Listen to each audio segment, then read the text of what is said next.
Baik, terima kasih Mirizal atas materi yang disampaikan tadi tentang kebebasan seutuhnya, diskusi buku, dan tadi saya juga melihat beberapa peserta ada yang membawa bukunya. Nah, itu suatu hal yang bagus. Silakan tuan puan yang lain, jika ada pertanyaan mengenai kajian kita malam hari ini atau ada tambahan atau mau sharing pengalaman juga boleh tentang kebebasan seutuhnya. Di sini sudah ada Wazir Nurman, Amir Zaim, dan lain-lain. Silakan tuan dan puan, ruang diskusi kita buka. Boleh open mic atau di chat, ditulis pertanyaannya juga boleh.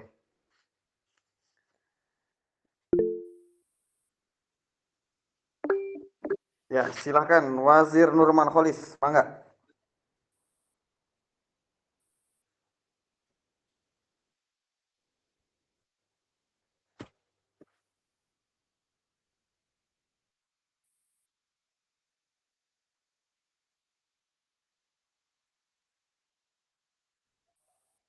Halo Wazir Nurman.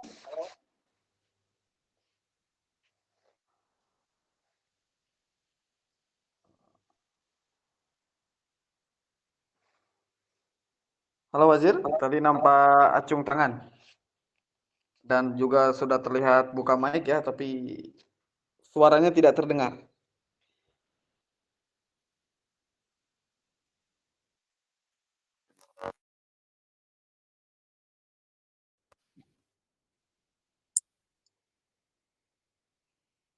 Oh, ini. Ya, ada. Silakan Wazir. Terdengar ya? Ada. Sekarang ada. Tadi tidak. Sebelumnya tidak. Silakan Ya. Wazir. Jadi ini menarik memang tidak cukup sekali ini ibarat apa ya? Ibarat cahaya matahari lah. Cahaya matahari ini kan kita ini tidak bisa langsung kita di bumi. Jadi kalau kita langsung itu kan terasa panas gitu ya, kecuali bagi orang-orang tertentu yang bisa yang panas itu menjadi hangat hingga terasa enak buat kita gitu. Demikian pula ini ya saya di sini kan buku ini ya kebebasan seutuhnya itu yang diterjemah ini terjemah aja wacana tentang kedaulatan manusia. Ini kan Amir Jaim kumpulkan ya dari Syekh Abdul Qadir sama Abdul Brown ya. Kebetulan saya dengan Sidi Abdul Brown dua kali bertemu ya. Waktu ke Cape Town tahun 2018 dan 2019 ya. Ya, kalau tidak salah ya. Ini dua kali. Jadi yang pertama memang tidak mudah ya. Ini kan Ernst Jünger ini pemikir Jerman. Pemikir Jerman yang buat orang Jerman sendiri tidak mudah walaupun bahasanya karena ada logika, ada kerangka berpikir tertentu yang tidak mudah dipahami gitu. Di sini Sidi Abdul Brown juga menyebut seperti itu. Itu ciri khas secara umum atau beberapa pemikir Jerman itu rumit tapi di balik kerumitan itu ada mutiara begitulah gitu. Nah justru pemikiran Ernst Jünger yang menurut orang Jerman sendiri itu tidak mudah dipahami malah bisa dipahami diperjelas oleh Syekh Abdul Qadir As-Sufi yang bukan orang Jerman ya. Nah, di sini kan ada di buku ini diterangkan bahkan Syekh Abdul Qadir As-Sufi awalnya mengenal karya Jünger itu bukan dari bahasa Jerman tapi diterjemahnya ke bahasa Prancis gitu ya. Lalu Syekh Abdul Qadir As-Sufi bertemu Jünger di negerinya di Jerman. Ada Abu Bakar Riger di situ ya, ada Abdul Brown waktu itu belum pada Muslim gitu ya. Coba ini yang apa ya? Hidayah gitu ya. Dan masuknya Muslim itu kan tidak bisa logika kita gitu ya. Sama ya. Seperti masuk Islamnya Sayyidina Umar bukan didebat oleh Nabi kan gitu ya. Tapi dengar adiknya membaca Quran gitu. Cuma ini Jünger Abdul Brown ya, kita bicara Abdul Brown. Abdul Brown itu kan kakek neneknya orang Jerman, lalu imigrasi ke Amerika. Jadi dia warga negara Amerika tapi turunan Jerman kan. Lalu di Amerika itu dapat kuliah bahasa Jerman kan. Nah, lalu lebih dapat beasiswa ke kuliah bahasa Jerman di Amerika, lalu ke Jerman ke tempat leluhurnya di Jerman, lalu ketemu Syekh Abdul Qadir hingga menjadi Muslim. Coba kita berpikir ya, bagaimana seorang Abdul Brown ketemu Syekh kalau dia sudah 2 minggu di Jerman itu bisa jadi Muslim, itu logika kita tidak sampai gitu. Memang bukan logika, itu logika kita kan terbatas. Ini hidayah Allah itu diberikan melalui Syekh Abdul Qadir As-Sufi ke Abdul Boron ya. Lalu bahkan Abdul Boron juga berarti bisa bahasa Arab, bahasa Jerman, dan bahasa Inggris jelas itu luar biasa Abdul Boron ya. Nah kembali ini yang saya juga berbaca sekali, memang tidak mudah. Yang jelas kita berdoa saja gitu. Karena yang punya ilmu Allah yang diberi kepada Syekh Abdul Qadir As-Sufi dan juga ke Amir Zaim dan ke Amir Rijal dan kepada kita gitu. Nah, ini kan di sini Amir Zaim sudah membuat di sinopsis ya. Ini untuk peringkas, misalnya di sini disebut bahwa konsepsi pemikiran Junger itu ya, ini berdasarkan yang dirangkum atau dari Syekh Abdul Qadir As-Sufi dan juga Abdul Boron atas pemikiran Ernest Junger, itu kan ada 4 ya ini ya. Tadi juga Amir Rijal sudah menyampaikan.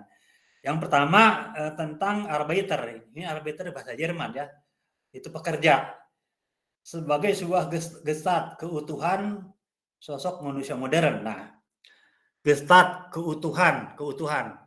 Utuh itu manusia itu ada jasmani, ada ruhani gitu. Sebenarnya kalau bagi orang Sunda ada kurung, ada kuring gitu. Itu harus dipahami. Ini sama ini juga. Dia ada horizon yang sama, baik Eropa atau Jerman atau Inggris atau Syekh Abdul Qadir yang orang Skotlandia. Misalnya di Sunda itu ada kurung, ada kuring. Kurung itu yang badan, kuring itu yang di dalamnya dilingkupi oleh kurung itu ya gitu ya. Jadi pertama Arbeiter ini sebagai sebuah gestalt, sebagai sebuah keutuhan sosok manusia modern. Nah, kemudian yang kedua kedaulatan individu ya. Jadi orang-orang memiliki kesadaran dan kapasitas penuh sebagai Dasein. Ya, Dasein itu lagi-lagi banyak term bahasa Jerman yang memang perlu disederhanakan ya, artinya sesuatu yang adanya gitu ya, sebagai manusia seharusnya gitu ya. Memiliki karakter dan sikap dalam Freiheit ya. Di Freiheit kita karena semua baca, jadi Syekh Abdul Qadir As-Sufi mengenalkan kebebasan bukan dengan kata liberty, karena liberty itu negatif ya, dari revolusi industri, reformasi Prancis. Liberty itu sebetulnya dari orang-orang pengusaha yang ingin menguasai dengan riba gitu. Tapi Syekh Abdul Qadir menggunakan kata Freiheit gitu. Sebenarnya artinya sama, kebebasan, tapi Freiheit yang positif gitu, kebebasannya. Jadi bukan liberty tapi Freiheit ya. Mungkin nanti Amir Rijal bisa lebih elaborasi lagi. Nah, lalu yang ketiga, tadi Amir Rijal sudah menyampaikan tentang anark ya.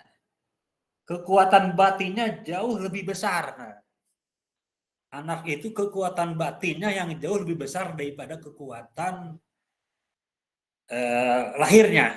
Ruhaninya lebih besar daripada jasmaninya gitu. Di sini kan disebut itu kan sufi ya, Amir Rijal ya. Nah ini jadi buat kita ini bisa nyambung dengan apa yang disampaikan oleh Syekh Abdul Qadir As-Sufi. Kalau bagi kita yang hidup zaman ini, mukasyafah lebih dulu daripada muamalah gitu ya. Yang di zaman ini ya. Ini juga sama, di anark ini kan kekuatan ruhaninya lebih besar daripada kekuatan jasmani. Lalu, nah ini yang keempat tadi, Waldgänger, pembabat hutan. Nah, jadi karena itu coba kita pahami ya. Ini kan ada dialog Syekh Abdul Qadir As-Sufi dengan Ernest Junger ya. Kalau Syekh itu kan seniman, Ernest Junger tentara, itu ada dialog. Kita sekarang memahami misalnya anark, nomor 3 anark itu kekuatan ruhaninya lebih besar daripada kekuatan jasmani. lalu Walgenger atau pebebat hutan. Nah, jadi kalau kita perhatikan pengalaman Junger sebagai tentara, kan itu pengalaman jasmani ya, tetapi bisa dipahami atau dijelaskan secara rohani. Ini kan kehidupan itu ibarat masuk hutan belantara ya. Nah, jadi bagi orang yang ruhaninya lebih dominan dibanding kekuatan jasmaninya, ketika sebelum masuk hutan, di tengah hutan dan perjalanan berikutnya dia sebelumnya sudah yakin karena kekuatan rohaninya lebih besar. Dia masuk hutan belantara gitu kan. Karena walaupun secara jasmani hutan itu gelap karena mata hati ruhaninya melek atau bisa melihat itu keyakinan seperti itu gitu. Nah, kalau kita perhatikan sebetulnya apa yang disampaikan oleh Junger itu, ini sebenarnya cara Syekh Abdul Qadir menjelaskan bagaimana pentingnya kekuatan ruhani lebih dominan bagi orang Eropa gitu. Bagi kita sebetulnya yang mudah saja gitu kan, banyak contoh lah. Bagaimana Nabi dikepung gitu, bagaimana Wali Songo, kan begitu semua itu. Jadi ketika dulu segelintir Muslim gitu kan, kalau berpikir hanya kekuatan jasmani kan lebih baik pulang ke Arab gitu ya. Di sini beda suku, beda bahasa, perempuannya banyak yang telanjang gitu kan, itu segala macam gitu kan. Tapi itu dengan kekuatan rohani bisa berjalan gitu. Sehingga sekarang mayoritas Muslim gitu. Nah, ini yang menarik dari R. Junger ini yang saya pahami barangkali keliru gitu ya. Jadi intinya pesan dari buku yang kita kaji gitu ya, dari Amir Rizal itu, intinya kita ini harus siap pada suatu saat perjalanan masing-masing yang di luar dugaan ya. Kalau dalam pepatah bahasa Arab itu ada mahfudzat begini. Satu di lakal ayam mapun tajahilan wayatika bil akhbar lam tujabid gitu. Akan datang kepadamu suatu masa yang ketika datang kamu berada di hari itu kamu tidak punya bekal gitu. Ya banyak gitu kejadian-kejadian yang di luar dugaan gitu. Seperti Asyungkar ya, Amir Rizal ya, dia pernah di lingkungan orang Najim mau dibunuh gitu kan, itu kan selamat gitu. Sama Syekh Abdul Qadir As-Sufi juga, beliau pernah bayangin orang bule di Afrika Selatan yang hitam itu beliau mau dibunuh kan gitu ya. Tapi berkat muridnya beliau disembunyikan dalam bagasi, itu selamat gitu. Jadi intinya ke situ. Kita sebagai murid Syekh Abdul Qadir As-Sufi yang melalui Abdul Jaim, masing-masing ada perjalanan, di mana perjalanan itu ada yang bisa saling bercerita. Kalau sama-sama pernah mengalami, ada yang mungkin awalnya dengarkan saja, akhirnya mengalami, atau apa yang ada hadis Nabi begini.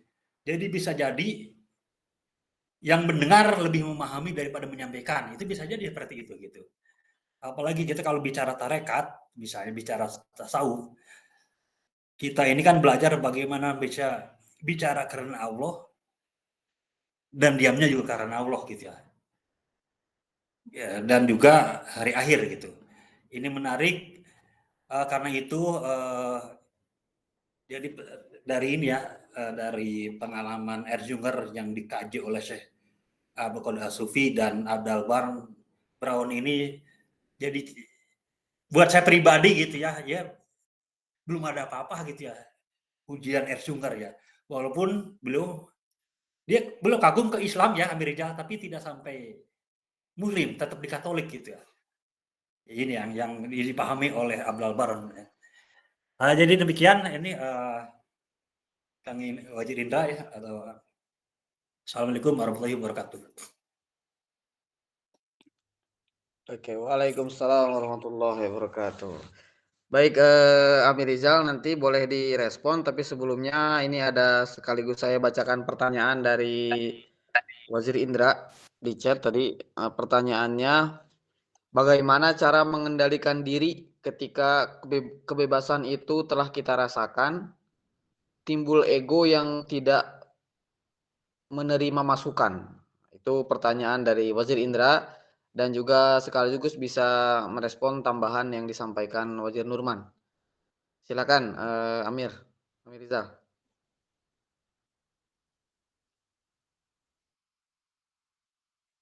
Ya, pertanyaan Wajir Indra itu pertanyaan tasawuf. Ya, bagaimana kita menguasai ego kita gitu ya. Ya boleh saya respon dikit lah gitu, karena waktu kita masih banyak gitu. Kalau kita memahami tasawuf, maka yang terpenting itu adalah kita kenal dulu. Kalau kita nggak kenal, gimana kita mau memahami atau mengelola ego kita? Karena ego kita itu kan basisnya adalah nafs amarah. Nafsu amarah gitu.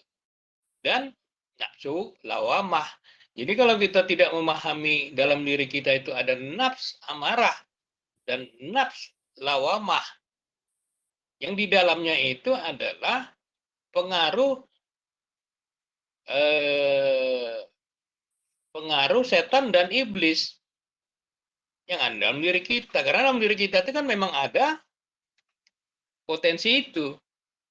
Kalau dalam bahasa Quran yang sudah kita pernah bahas itu kan adalah fa'alhamaha fujuraha wa taqwaha, kan gitu kan. Dalam diri manusia ada fujuraha dan wa taqwaha. Jadi kalau kita nggak memahami fujuraha itu apa, bahwasanya dalam diri kita ini ada potensi setan dan iblis gitu, yang akan jalan melalui yang kita sebut sebagai Rasul mengatakan gitu, bahwasanya iblis itu berjalan melalui jalan darahmu.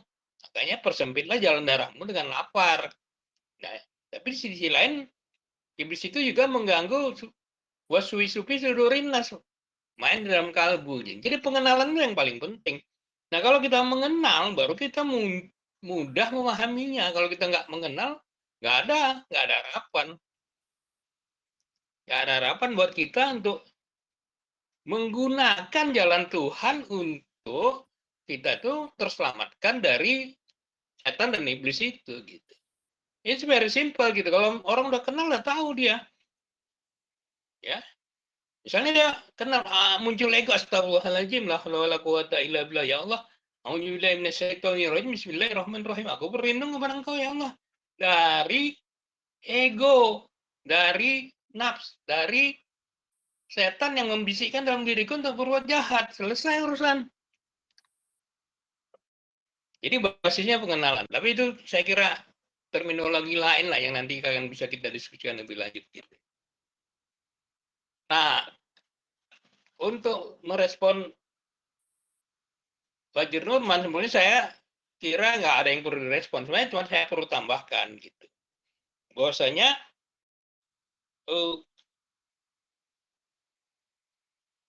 pengakuan Syekh Abdul Qadir, Junger ini banyak berpengaruh kepada Syekh Abdul Qadir dalam memahami bagaimana konteks nihilisme yang disampaikan oleh Junger dan Nietzsche. Gitu. Tadi sudah saya sebutkan gitu. Walaupun kalau kita baca lebih lanjut tentang bagaimana Syekh Abdul Qadir menjelaskan tentang konsep kenapa nihilisme terjadi, Syekh Abdul Qadir luar biasa lebih lengkap menjelaskannya di dalam buku Sistem Kufur. Itu. Tapi Syekh Abdul Qadir mengakui itu di dalam memahami bagaimana modernisme ini membuat manusia itu menjadi nihilisme. Dia banyak belajar dari para pemikir Jerman termasuk Ernst Junger, dan dia bertemu dengan Ernst Junger, berdiskusi, dan bahkan diminta Junger untuk memberikan sambutan pada saat Junger itu diangkat menjadi doktor honoris causa. Gitu. Jadi Junger ini walaupun dia tentara, dia pelaku sejarah yang memahami dinamika modernisme itu, yang asalnya adalah karena hilangnya nilai-nilai virtual dalam diri manusia itu. Maka dia pernah menulis satu buku, kalau nggak salah nama bukunya adalah The Well of Steel kalau nggak salah gitu. Ya, menjelaskan bagaimana akibat teknologi yang basis dasar berpikiran yang rasional empirik itu, bahwa Tuhan udah mati, maka boleh menggunakan apapun juga senjata untuk menghabisi orang-orang yang sepaham dengan kita. Jadi kalau kita lihat akar utama dari pemikiran munculnya yang kita sebut sebagai nihilisme atau yang kita sebut sebagai yang namanya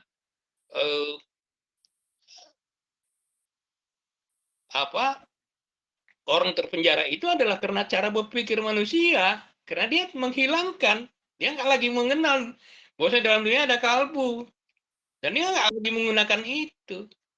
Dia lebih menggunakan akal pikirannya untuk mengatur segala sesuatu yang berada dalam dirinya, relasi dirinya dengan diri orang lain, relasi dirinya dengan alam semesta ini gitu. Jadi konteks itu yang menurut saya jadi penting sehingga kita paham, ya. Jadi Brown juga mengatakan gitu. Cara Junger menjelaskan realitas ini adalah what is fundamental problem? Sebuah fundamental problemnya maka kita menjadi begini. Ini apa ya? Ya itu Junger jelas sekali menerangkannya gitu. Itu sebabnya saya juga suka. Kenapa Syabul Qadir As-Sufi menjelaskan lebih jelas tentang kenapa dunia seperti sekarang ini gitu ya. Apa persoalan utamanya? Jawabnya sederhana. Penjelasannya luar biasa payah. Ya, karena Syabul Qadir As-Sufi mengatakan karena kita berada dalam sistem kubur. Sistem kubur itu punya 4 nilai utama. Zionisme, kemudian Freemasonry, strukturalisme, dan kemudian sistem perbankan. Inilah yang menghasilkan orang-orang menjadi sakit, orang-orang menjadi robot, orang-orang menjadi nihilisme.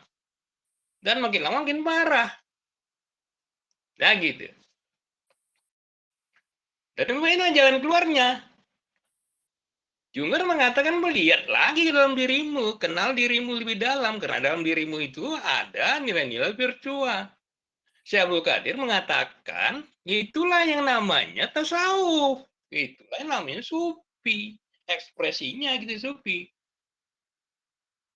Sehingga kalau kita melihat kondisi yang terjadi saat sekarang ini, kalau bagi saya jawabnya sederhana. Para syekh kita udah menjelaskan gini loh caranya. Tapi kau harus pahami kau hidup zaman apa. Gini caranya. Kau bertasawuf jadi sufi. Jangan terpengaruh dengan dunia luar. Ya. Jadi ajaran Syabul Qadir kan begitu. Makanya kalau dalam bukunya yang terakhir The Entire City, Syabul Qadir mengatakan begitu. The Entire City itu dia menjelaskan tentang sebahagian tentang kesalahan-kesalahan orang manusia masa lalu. Dan itu kemudian dia menjelaskan kesalahan-kesalahan orang manusia modern. Dia banyak sekali ngutip Junger di situ. Dan menjelaskan sistem koper di situ. Dan dia mengatakan, untuk keluar dari kemulut itu gampang. Makanya berkali-kali saya mengatakan gampang keluar dari kemulut itu. Cuman adakah orang yang berani untuk mau melakukannya? Tapi struktur berpikirnya udah jelas buat kita mudah memahami. Oh gitu ya maksud Syabul Qadir. Ya. Terus gimana caranya? Dia sebutkan transvaluation of all values dan dia ambil itu dari Junger. Karena dalam buku Junger disebutkan transvaluation of all values. Jadi dengan perkataannya, tinggalkan nilai-nilai kamu yang nggak bertuhan itu. Buatlah, kembalilah engkau kepada agar kamu bertuhan. Gimana caranya? Ikuti jalan tasawuf. Makanya saya mengatakan, jalan keluar daripada sistem ini adalah ikuti jalan tasawuf. Artinya kita itu nggak hanya Islam, nggak hanya iman, harus ihsan. Kalau kita sudah sampai begitu, bangun keluargamu. Keluarga yang mana yang paling penting itu adalah keluarga utamamu, istrimu. Makanya muncullah yang namanya kolaboratif couple.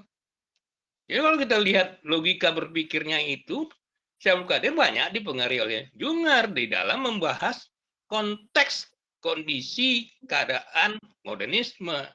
Tapi jalan keluarnya dia nggak ngikut Junger, dia mengikuti Syekh Maulana Syekh Habib. Dan dengan sintesanya sendiri juga gitu. Makanya kita sebut Syekh Abdul Qadir itu bagi saya yang betul wali kutub. Jadi begitu, saya melihatnya begitu. Mudah, kalau bagi saya mudah sekali memahami. Karena saya udah, oh gitu maksudnya Abdul Qadir ya gitu ya. Kadang-kadang kita aja yang salah menafsirkannya, dan kita babak belur gara-gara itu. Jadi kalau misalnya kita sudah paham tentang diri kita, membangun yang kita sebut sebagai collaborative couple, membangun yang namanya ummah, baru mewujud menjadi muamalah. Kalau saya melihatnya begitu. Selama itu tidak kita lakukan,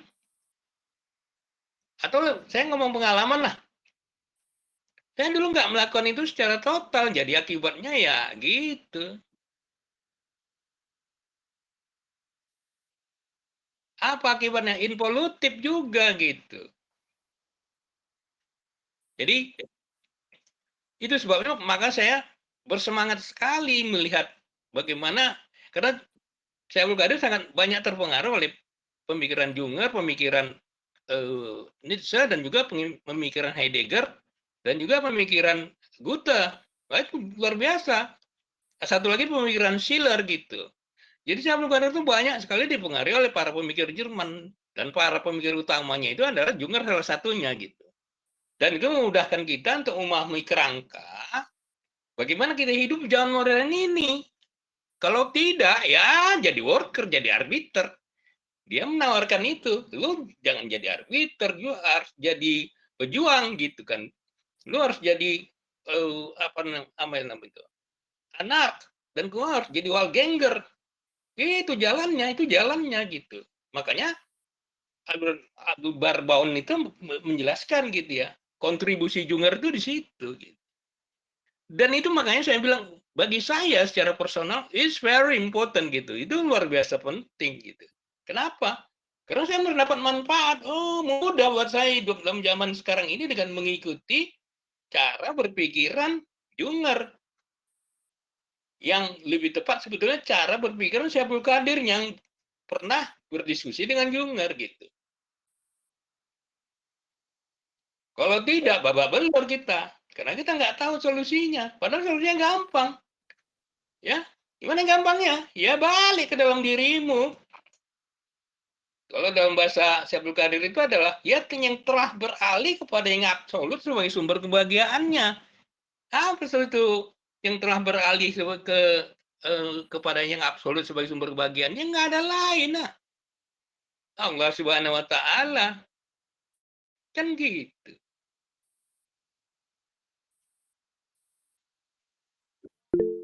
Begitu Mas Ilham. Tapi nanti mungkin Anwar Jaya boleh nambahkan juga. Ini seru kalau cerita Junger. Ya balikan Mas Ilham lah. Baik, terima kasih Amir Rizal. Wah, ini Wajidul Urman ada informasi tadi terlihat angkat tangan atau kepencet. Baik, ini tadi ada pertanyaan masuk, tapi sebelumnya saya ini yang izin bertanya. Tadi kan di awal disebutkan bahwa di sistem ini yang dikedepankan adalah logika, sehingga Tuhan tidak ikut campur lah dalam sistem ini. Bahkan tadi dikatakan Nietzsche, Tuhan telah mati dalam artian dia tidak ikut terlibat dalam sistem yang sekarang berjalan. Yang jadi masalahnya adalah kita semua adalah bagian dari sistem ini, bahkan mungkin yang menghidup-hidupinya, gitu ya, yang membuat sistem ini bagian dari sistem ini dan pendukungnya lah, penyokongnya. Nah, solusinya adalah apakah kita bisa menjadi kebebasan seutuhnya dengan tetap berada di sistem itu sebagai penghidup, penyokong gitu ya. Atau memang harus secara fisik gitu ya, secara tempat memang keluar dari sistem ini seperti yang tadi disampaikan Amir Rizal di awal bahwa beliau juga 15 tahun ya sebagai pegawai negeri dan pada akhirnya bisa memutuskan untuk berhenti. Apakah bisa tetap sebagai pegawai negeri dengan menjadi seorang yang bebas atau memang harus keluar? Nah, itu Amir. Balik lagi, apa itu kebebasan? Nah, itu kan pilihan. Jadi satu pilihan di mana kita itu tidak terpengaruh lagi oleh desakan pandangan dari luar, birokrasi lah, apalah, whatever lah gitu kan. Gitu. Tapi kan jawaban itu sebetulnya sudah saya jelaskan tadi. Kalau kita mengenal diri kita, bahwasanya itu terjadi karena kita tidak mengenal diri kita. Kita terpengaruh dan ikut kepada sistem Cooper itu. Sistem Cooper itu yang tidak mengakui bahwasanya ada kalbu dalam diri kita.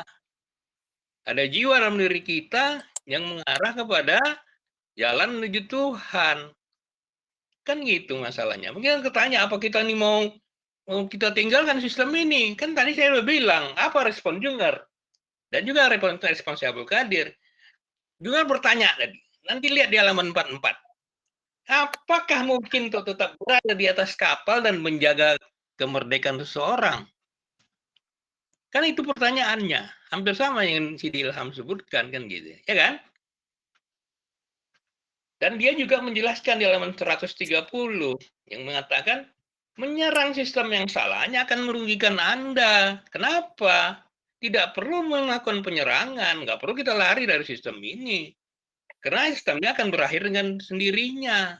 Itulah makanya si Abdul Qadir mengatakan one will dying. Ya nggak perlu.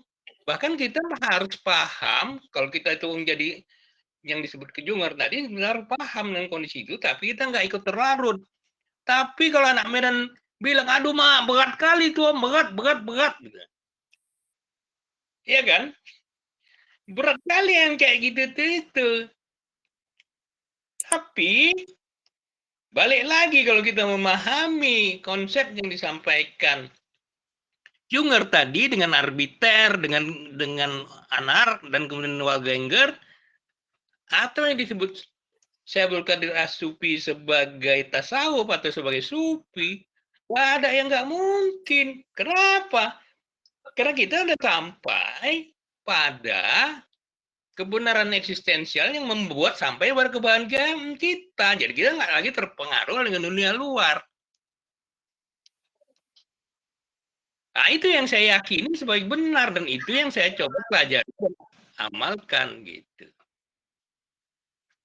Jadi jangan kita bilang ini pandangan yang saya pahami dari Syaikhul Qadir dan Junger gitu ya.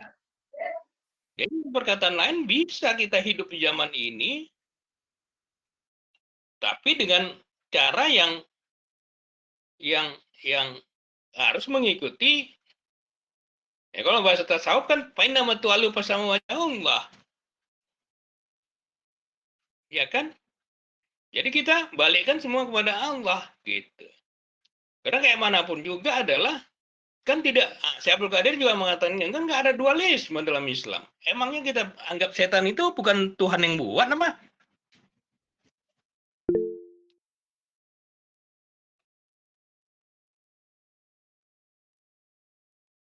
Jadi saya kira itu Mas Ilham jawabannya gitu. Oke, baik Amir Rizal, terima kasih banyak atas jawabannya. Tadi Wajid Nurman ada yang ingin disampaikan? Oke, baik jika tidak ada saya coba bacakan pertanyaan yang masuk di chat. Nah, ini Oh, dari enggak ini ya? Halo? Ya. Ya, halo Wajid. Dengar ya? Oh ya, silakan. Oh, kedengar ya? Oh ya. Jadi nyambung ke Amir Rizal ya. Tadi sekilas yang saya tangkap ketika Amir Rizal ada dialog dengan Syekh ya. Lalu Amir Rizal jadi Syekh itu apa ya? Karena ruhani atau pandangan batinnya sudah terang gitu ya. Tadi Amir Rizal bilangnya gampang gitu ya. Saya mengatakan gampang gitu ya. Ini mengingatkan ini pengalaman saya gitu ya. Jadi kita nih kan kalau berpikir sekarang ya, orang sudah familiar dengan uang kertas, uang digital. Sementara kita mau berlakukan dinar dirham. Secara jasmani itu berat ya. Bahkan karena itu saya tahun 2003 itu mau meninggalkan murid-murid Syekh Abdul Qadir As-Sufi. Bukan mau, sudah saya tinggalkan. Saya ke Pandeglang sana. Saya berpikir yang bisa menggerakkan dinar dirham anak-anak orang kaya, anak pejabat gitu, bukan seperti saya. Saya tinggalkan, itu berat ini. Tahun 2003 itu. Setelah Januari 2003 ikut Hilaknas ISMI di Pontianak. Dan beberapa hari sebelumnya sering bareng Mukodim Ahmad Angka gitu ya. Itu berat gitu. Udah saya tinggalkan, secara resmi udah saya tinggalkan, lalu ke Pandeglang. Jadi saya tuh ingin karena ini tidak pantas jadi murid Syekh Abdul Qadir As-Sufi, itu tidak pantas gitu. Saya pengangguran, pas-pasan gitu. Udahlah saya mending ngaji kitab kuning aja ke Buya Dimyati. Jadi begitu ketemu Buya Dimyati, jadi saya ingat Amir Rizal tadi gitu. Jadi intinya begini. Di hati itu tadinya pinginnya saya tuh belajar ke Buya Dimyati, belajar baca kitab kuning lagi gitu ya. Tetapi ketika terucap ke beliau, salah satu pertanyaan saya begini, Buya bagaimana, pakai bahasa Sunda ya, intinya begini, bagaimana cara untuk mendapat pekerjaan yang maslahat, gitu yang salah satunya yang terlontar dari mulut saya itu. Kata Buya Dimyati, gampang. Begitu tadi Amir Rizal bilang gampang, saya ingat Buya Dimyati ya, gampang gitu. Ulah kemana-mana, jangan kemana-mana. Jadi yang menurut saya gelap, ruwet. Kok Buya Dimyati bilangnya gampang, ulah kemana-mana. Ulah kemana-mana, waktu itu saya bingung. Oh berarti belakangan saya pahami jangan meninggalkan Jakarta. Nah, satu gitu. Jadi sebelumnya ketiga murid pertama Syekh Abdul Qadir As-Sufi itu, Syekh Abdul Qadir sudah berpesan agar menemui para wali di Nusantara. Ya. Ini yang tiga ini kebanyakan diskusi gini-gini, rencana nggak jadi, ini hidup saya yang ketemu ya di Biati gitu. Setelah ketemu 6 bulan kemudian wafat. Ini apa dia? Yang begini-begini kan tidak ada pertanyaan gini. Anda yakin tidak dengan Syekh Abdul Qadir As-Sufi gitu ya? Ke para murid kepercayaan beliau kan gitu aja, yakin atau tidak kan? Ini bukan urusan dengan aja. Banyak kok copet-copet aja dengan yakin kepemimpinannya kan dia terbukti gitu. Apalagi ini dengan urusan tarekat gitu. Gitu aja. Nah waktu itu jadi saya terbantu dengan Mukodim Ahmad Angka. Itu kan teman Amir Rizal ya. Jadi beliau itu alumni ITB gitu ya. Tapi jadi Intel Amir Rizal ya. Intel kan dengan tentara kurang lebih tidak jauh gitu ya. Jadi kalau Mukodim Ahmad Angka itu kalau tidak salah bertemu itu di Malaysia ya dengan Syekh gitu ya. Saya waktu itu tahun 2003 itu waktu mau ada Hilaknas ISMI itu beberapa hari tidur bareng beliau dengan Intel sampai beliau itu bilang ke saya begini. Saya kan pengangguran waktu itu. Tapi apa yang disampaikan oleh almarhum Mukodim Angka, saya yakin itu aja. Jadi kata beliau, Ayi Nurman, kata, nanti Ustaz akan keliling-keliling Indonesia menjelaskan dinar dirham. Padahal saya itu pengangguran waktu itu. Jadi khususnya saya memang cahaya di Mukodim Angka sudah banyak gitu sih. Kok enak gitu. Dan terbukti gitu ya. Padahal waktu itu saya pengangguran gitu. Nah karena itu begini saja sekarang. Yakin tidak kepada Syekh Abdul Qadir As-Sufi? Yakin tidak ke Amir Zaim, ke Amir Rizal dan sebagainya kan gitu. Jadi intinya gini, dari segini saya misalnya di Kemenang, di Kementerian Agama saya sudah khutbah 2 kali tentang dinar dirham, tentang riba. Saya sudah bicara depan Menteri Agama, waktu Basuni kurang apa coba? Amir Zaim sudah ke MUI, sudah ke BI gitu ya. Kalau seperti itu, yang itu tidak terbayangkan, yang jelas semua bermula dari keyakinan. Ya alhamdulillah kan saya juga ke Cape Town 3 kali ya, kemudian ke Jerman 2 kali. Itu bermula saya bersyukur. Salah satunya ada Mukodim Ahmad Angka gitu. Kan beliau tadi seperti Esyunger, beliau itu seorang Intel. Intel zaman Orde Baru gitu ya. Tadinya nginteli Syekh murid-murid Syekh Abdul Qadir, malah beliau ini ngikut gitu ya. Nah, yang saya ingat awal perjalanan almarhum Mukodim Angka itu, ini kita bicara keyakinan ya, bicara perjalanan seseorang yang bisa jadi cermin buat kita gitu. Jadi cermin bagaimana sebuah keyakinan, sebuah ucapan yang kita yakin lalu kita jalani gitu. Jadi kalau Mukodim Ahmad Angka itu awalnya dia ketemu ulama tarekat Amir Rizal, mungkin Amir Rizal lebih tahu di Sumatera Utara kan. Lalu beliau itu diberi amalan untuk mengamalkan itu ayat 1000 dinar ya. Nah, ayat 1000 dinar itu yang wa may yattaqillah yaj'al lahu makhraja wa yarzuqhu min haitsu la yahtasib gitu ya. Itu ayat disebutnya ayat 1000 dinar. Waktu itu mau ke dimangka itu apa dinar itu ya gitu ya. Tapi ini beliau itu tahu gitu. Nah, jadi intinya begitu ya. Saya ingat kata apa Imam Asadullah ya. Imam Asadullah itu murid Syekh yang orang Inggris, tapi sudah puluhan tahun berkiprah di Jerman, alumni Cambridge Inggris gitu. Jadi kata Imam Asadullah itu ya, ketika sebuah ilmu sudah disampaikan dan kita tidak mengamalkannya, kita yang mendengarkannya tidak mengamalkannya akan jadi racun. Gitu aja. Makanya beratnya bertanya tuh di situ. Ya, beratnya bertanya. Ketika dijawab mau apa kan gitu ya. Beratnya bertanya di situ. Jadi kembali, apakah kita yakin kepada Syekh Aqwadar As-Sufi, kepada para murid beliau gitu. Di antara murid beliau mana yang kita yakini gitu ya, yang kita jalani gitu. Jadi yang begini-begini semua punya tanggung jawab. Tanggung jawab menyampaikan, tanggung jawab mendengar, tanggung jawab bertanya, tanggung jawab mendapatkan jawaban dari pertanyaan. Semua ya seperti itu. Pada intinya itu di Al-Qur'an ada ayat intinya begini, kita ini tidak akan ditanya apa yang mereka lakukan, tapi apa yang kita lakukan gitu. Dan yang kita lakukan beri tanggung jawab orang atas ucapan kita hingga melakukan sesuatu gitu. Ini kan sama-sama gitu ya. Ya dalam hal ini kita bersyukur bisa bareng Amir Jaim, Amir Rizal. Yang ada hal yang memang sudah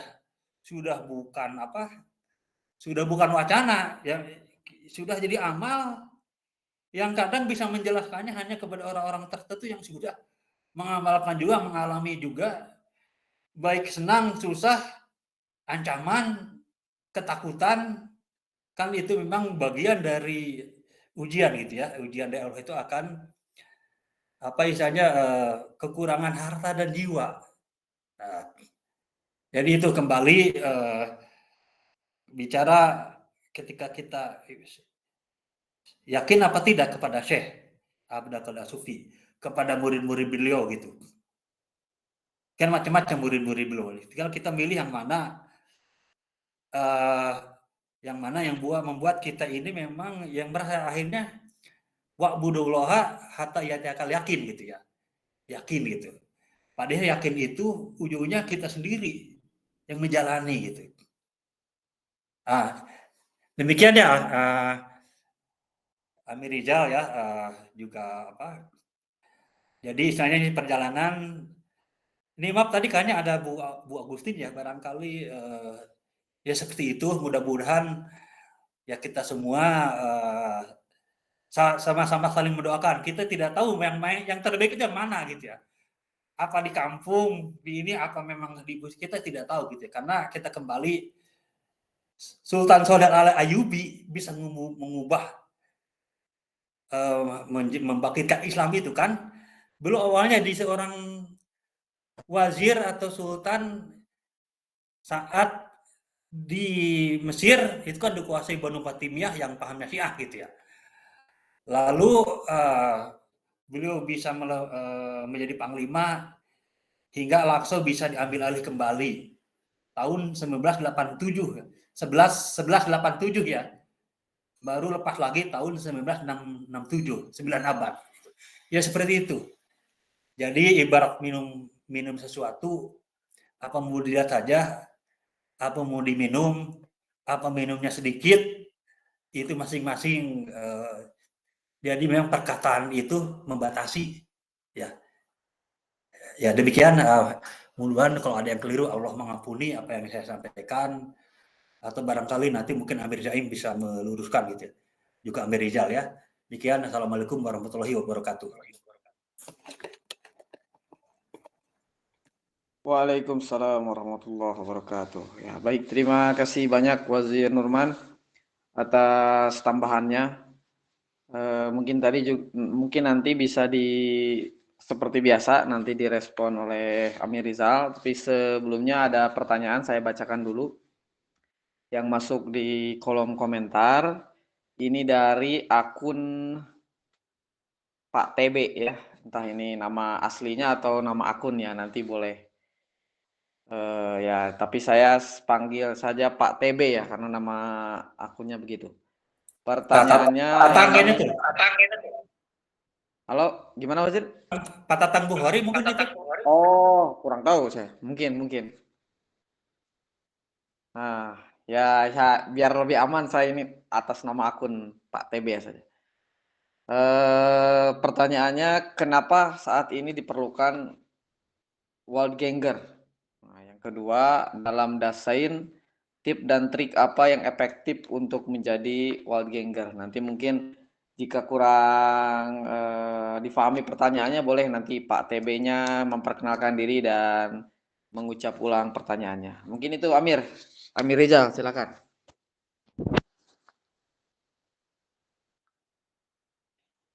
Ya,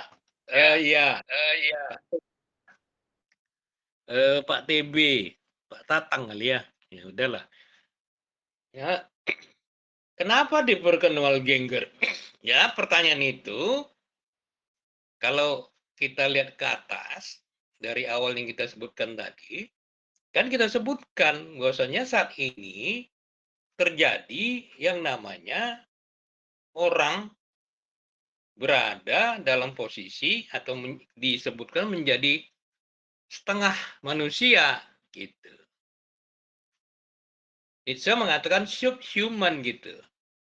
Syekh Abdul Qadir mengatakan kita ini tidur panjang dalam ketidakberdayaan, cuman kita nggak paham. Kan gitu.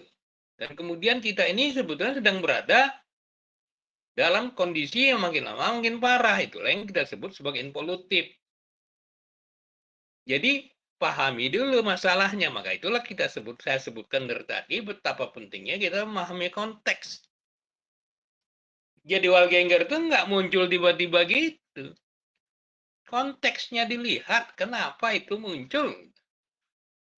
Karena ada sistem teknikal yang menurut Junger, analisis dia, membuat manusia ini menjadi krisis jiwa gitu. Gak kenal lagi dia sama jiwanya. Nah, jadi baliknya ke situ. Makanya disebutkan fundamental problemnya apa, maka kita bisa jadi kayak gini. Itu juga yang selalu dipakai oleh Syekh Abdul Qadir. Fundamental problemnya apa? Maka manusia jadi begini. Karena kita hidup dalam sistem kubur, akhirnya kita menjadi zombie. Dalam pengertian apa? Ya mudah diatur. Apapun yang dibilang kita ngikut. Dan mudah diprogram. Dan nggak spontan. Ya, nggak bebas gitu. Ya bukti bebasnya gini. Bebasnya ada dua. Misalnya gini. Ayo besok pagi kita ke Jogja yuk. Misal gitu kita tanya. Kita sana sampai hari Rabu gitu. Bisa jadi orang nggak, aduh aku besok kerja. Mau dia mau, cuman nggak bisa. Gitu. Nah, itu semua akibat kita menggunakan sistem teknikal yang basis pikirannya adalah logos. Logos itu mengatakan harus begini, harus begini, harus begini, harus begini, harus begini, begini. Ada standar operasi prosedur. Standar operasi prosedurnya pada umumnya adalah karena dia pakai logika, pakai matematika, adalah 0,1. Nggak bisa keluar daripada 0,1. Makanya orang-orang modern itu cenderung nggak kreatif. Payah dia. Nggak ada pilihan gitu. Nah, kalau kamu mau keluar dari kondisi itu, Junger menawarkan, kamu harus paham. Balik lagi ke dalam dirimu, lihat ke dalam dirimu, ikutilah orang yang namanya, yang selalu dia berupaya untuk menjadi pejuang dengan mengikuti nuraninya.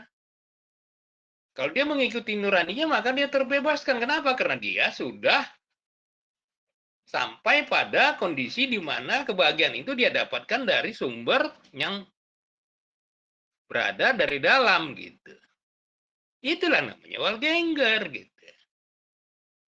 Bagaimana caranya? Mau saya bilang ya, pahami dulu. Ini betul nggak masalah kalau kita nggak nganggap kondisi ini nggak masalah, ngapain susah-susah mikirin Walgenger. Tapi kalau kita menganggap, iya ya buat saya ini masalah ya, gimana ya cara jalan keluarnya? Pahami dulu dengan detail apa masalahnya. Makanya saya selalu ditanya kalau orang gitu. Ya, gimana jalan keluarnya? Nah, itu bentuk refleksi masyarakat modern lagi. Dia cepat aja mau cari jalan keluar, dia mau cepat aja, terburu-buru. Ya kan?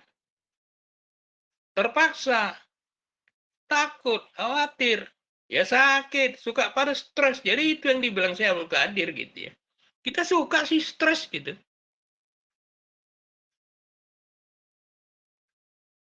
Jadi ya nggak ada yang bisa dibilang kalau misalnya orang itu sendiri nggak mau berubah, mau bilang apa, kan nggak ada paksaan gitu. Gimana caranya? Ya belajar. Gimana cara belajar apa? Saya Abdul Qadir menunjukkan, belajarlah kamu kepada orang yang mengetahui. Dua hal yang selalu diingatkan oleh Syekh Abdul Qadir. Ada tiga lah yang paling penting yang buat dalam kasus ini. Dia selalu mengatakan, ya, wajukur rabbika iza nasita. Itu diambil dari surat Al-Kahfi. If you forget, remember. Wajukur rabbika iza nasita. Itu saya selalu ngomongin itu. If you forget, remember. Kalau kamu mau selamat, ingat Tuhanmu. Kalau bahasa Al-Baqarah, pajak kurungi agak kurkum. Ingat Allah, maka Allah ingat engkau. Ya. Kalau bahasa lainnya, wajukur rabbika pinapsika. Ingat Allah dalam dirimu. Ya. Jadi semua ingat Allah. Siapa yang ingat Allah, ala bijikirahi tatmainul qulub, kan begitu. Bahagia kamu kalau ingat Allah dengan cara yang benar. Tapi saya udah sholat, ya nggak menjamin. Kenapa? Ya, araitulah yukadzibu biddin, kamu sholat, tapi kau nggak ingat Allah. Lalai dalam sholat. Neraka wail. Kan gitu.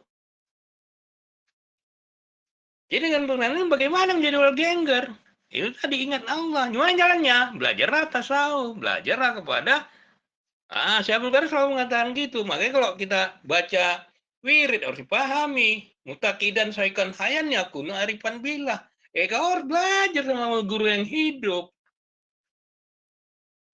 Ya kita baca tapi nggak ngerti. Kita baca nggak ngerti, nggak ngamalkan, lebih parah. Hati-hati, kita jangan disebut baik para keledai yang sedang membawa kitab gitu. Jadi kata Syekh Abdul Qadir gitu. Wajukur rabbika iza nasita. Lihat tuh surat Al-Kahfi. Ayat berapa lupa saya. Yang kedua Syekh Abdul Qadir mengatakan keep in change. Keep in change. Keep in change. Belajar kamu, belajar.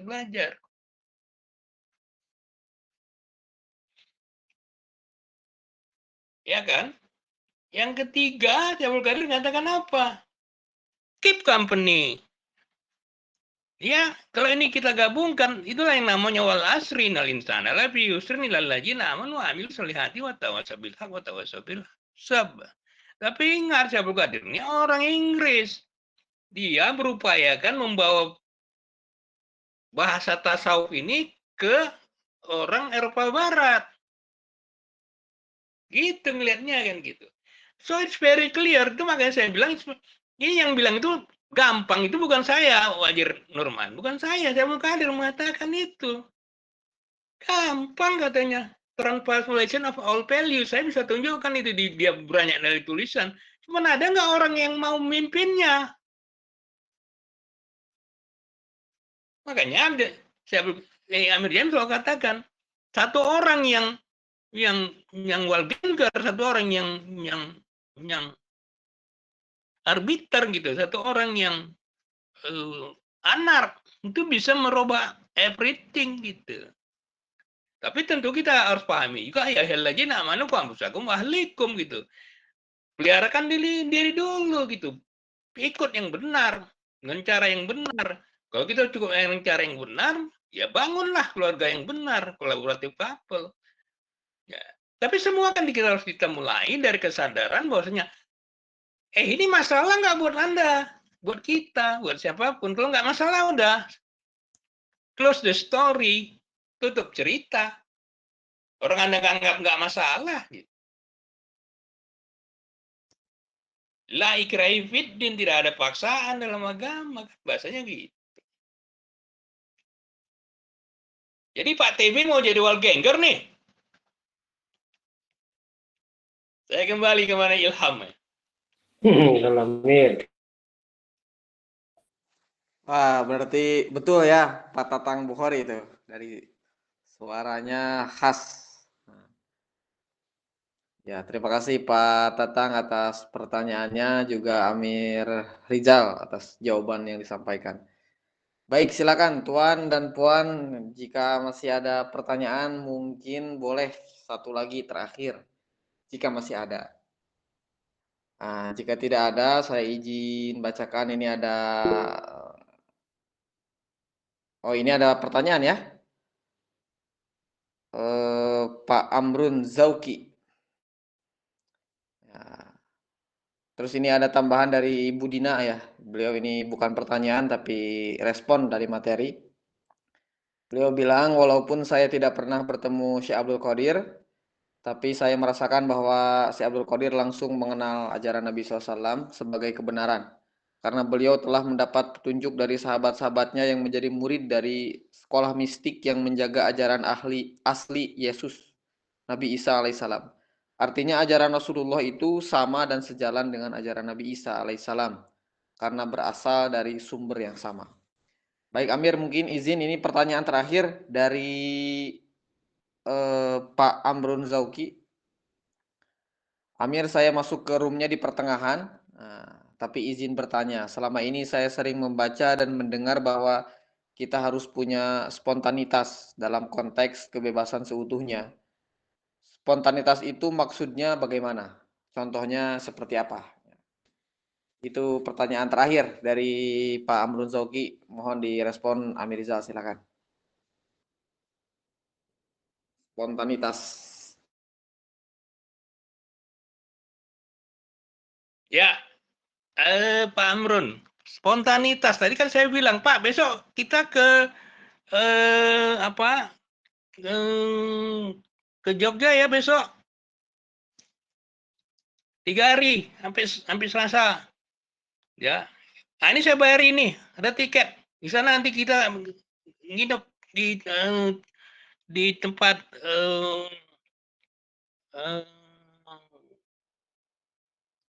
kawan kita, kan gitu. Bapak bisa nggak? Kalau Bapak jawab iya Pak, nanti gini, nanti saya ngomong sama istri saya dulu, ngomong sama bos saya.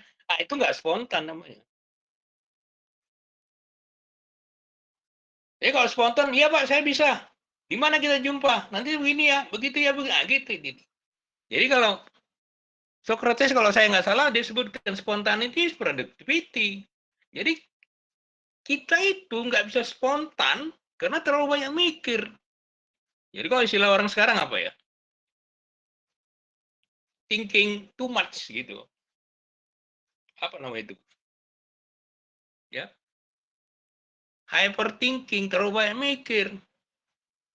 Tindakan itu tidak tidak dipengaruhi oleh hanya pikiran, tapi tindakan itu dipengaruhi oleh kalbu. Karena dalam kalbu itu ada yang namanya adalah emosi. Emosi itu di dalamnya adalah sesuatu yang sangat berpengaruh kepada kesadaran gitu. Jadi kalau orang yang tidak punya kesadaran yang baik, atau ini yang misalnya baik ini dalam pengertian kalau kita pakai perspektif Al-Ghazali tentang kesadaran, kan kesadaran amarah, ada lawamah, ada mutmainah, nah kemudian ada mardiyah, ada kamaliyah. Pada umumnya orang yang punya kesadaran amarah, punya kesadaran lawamah itu tidak bisa spontan. Ya kasih contoh lain gini lah gitu. Ini saya punya duit ini 50.000, 10 kan gitu kan. Nah kemudian ada pengemis datang. Pengemis datang ini adalah yang biasa itu. Kalau tuan-tuan sering jalan di kota itu kan ada pengemis yang memang didesain gitu. Pakaiannya bagus, ya warna-warni, kayak badut gitu kan gitu. Terus kita mikir nih, itu gimana ya gini.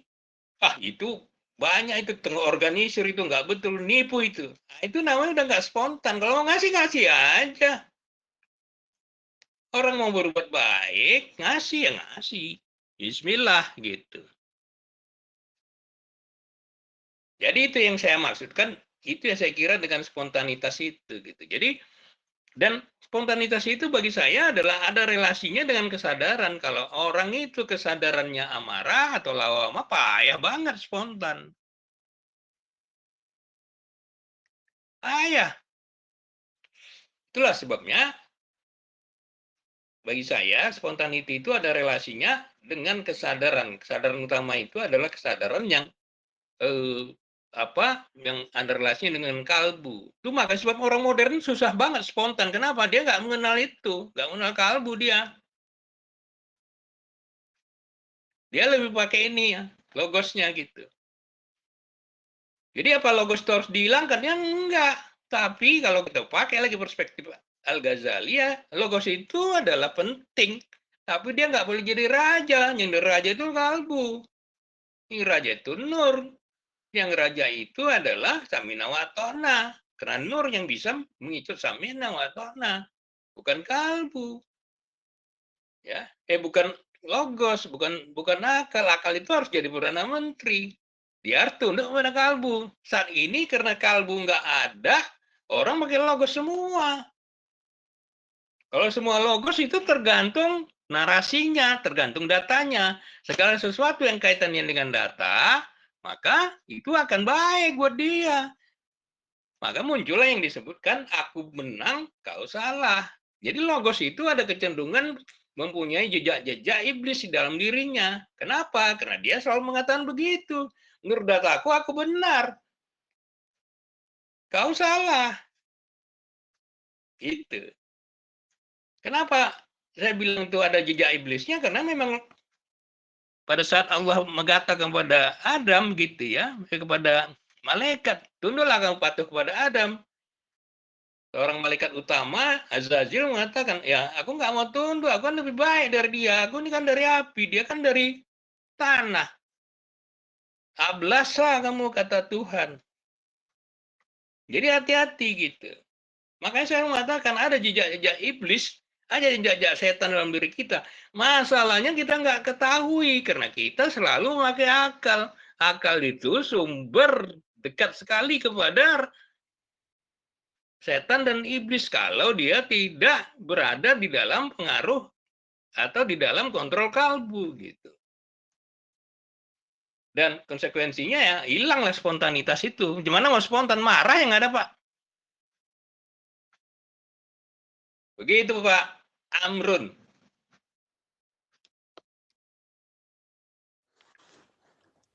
Idilham. Oke, baik. Terima kasih Amir Rizal atas jawabannya. Mudah-mudahan dipahami dengan jelas oleh penanya dan kita semua sebagai peserta kajian. Baik, Maaf saya tadi, kira gimana, Amir? tambahan Mbak Dina. Oh, bukan ya? Saya respon sedikit tadi. Ya, pahami bahwasanya apapun yang berkaitan dengan kebenaran ini kan kebenaran yang datang dari Tuhan yang satu. Ya kan? Apa kebenaran Adam itu bukan dari Tuhan yang sama dengan yang disampaikan Nabi Muhammad. Jadi dengan demikian sebetulnya apa yang dalam pandangan Abrahamik gitu ya. Abrahamik ya menurut begitu adanya gitu. Walaupun ya ini banyak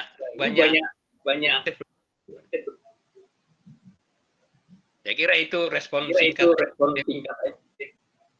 respon yang agak berat nanti kita diskusikan kafenya Paris lah. Iya, baik, amin.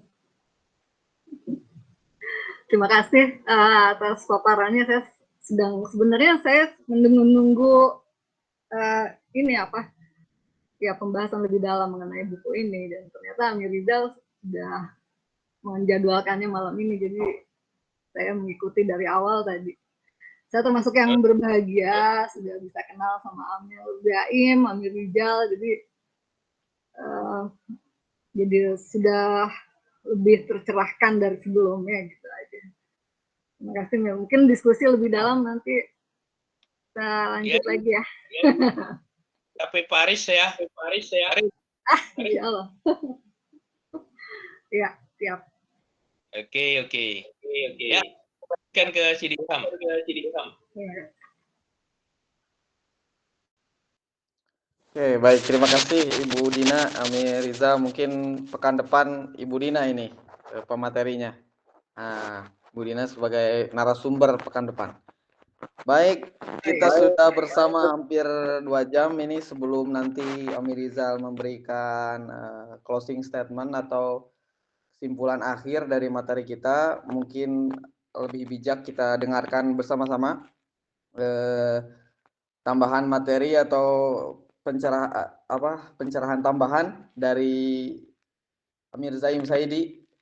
Mudah-mudahan tidak mengganggu waktunya untuk membahas sedikit tentang kebebasan seutuhnya, tema besar kita malam hari ini, yang mana beliau juga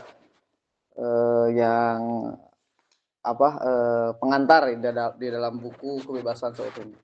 Silakan Amir Zaim, mudah-mudahan tidak mengganggu untuk memberikan kita ilmu. Baik, terima kasih Ilham. Jadi saya kira Amir Rizal dan Wazir Noman sudah memberikan satu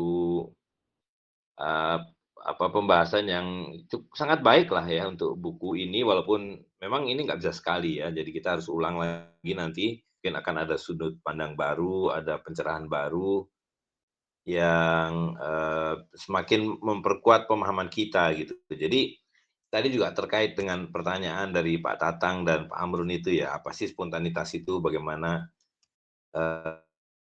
spontanitas dan kenapa spontanitas itu penting pada hari ini.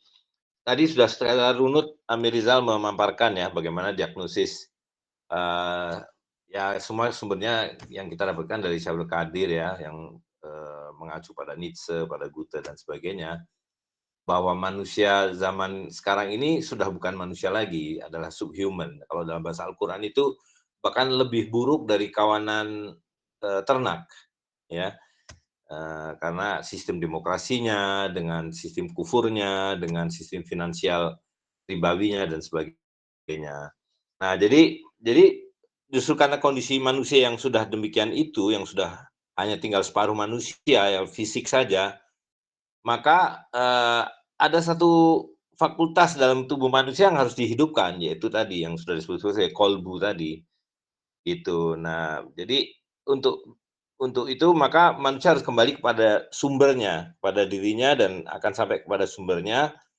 Dan ketika manusia sudah mencapai pada titik itu, maka dia akan menjadi manusia seutuhnya, gitu. Dan karena itu dia akan kemudian berperan menjadi apa yang kemudian diberi identitas baru oleh Heidegger sebagai Dasein ya, atau kemudian secara lebih teknikal sebagai Anarch dan Walganger. Jadi metafor Walganger itu kan kemudian disebutkan sebagai orang yang membabat hutan dengan satu keyakinan, dia tidak peduli dengan apapun yang datang dari luar, tapi dia satu keyakinan bahwa di tengah perjalanan membabat hutan itu nanti di tengah-tengah akan ketemu dengan orang-orang yang sama. Gitu. Jadi Anarch itu bukan seorang yang mengisolir diri, yang individualistik, tetapi yang kemudian berada dalam satu jamaah gitu. Dan karena itu menjadi spontan dia, karena dia sudah sampai pada pemahaman bahwa dia itu hanya tunduk patuh pada Allah SWT. Jadi semua ini pengajaran dari Syekh Abdul Qadir itu adalah sangat-sangat dengan tauhid. Ya, pada saat manusia sudah bisa kembali kepada tauhid, dia meyakini bahwa dia bersumber dari Allah SWT dan akan kembali kepada Allah SWT, dan dia punya misi zaman ini, tugas zaman ini gitu. Dan karena itu dia harus spontan untuk